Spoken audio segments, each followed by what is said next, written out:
ٹانگ ٹوٹ جاتی ہے تو تیمارداری کو زمانہ پہنچ جاتا ہے۔ اور بزرگ وہ نوجوان اللہ کا نیک بندہ مسجد کے محراب میں فوت ہو گیا۔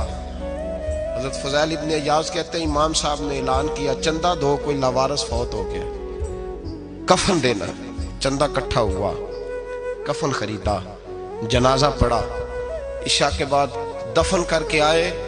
فجر کی نماز کے لیے جب امام اور مؤذن مسجد میں آئے تو چیخیں مارنے لگے، تڑپنے لگے، دور دور تک آوازیں پھیل گئی، دنیا دوڑی آئی، کیا ہوا؟ کہنے لگے وہ جو تم نے کفن پہنایا تھا وہ یہاں پڑا ہوا ہے، اور دیکھو کفن پہ تحریر لکھی ہے۔ تحریر کیا ہے؟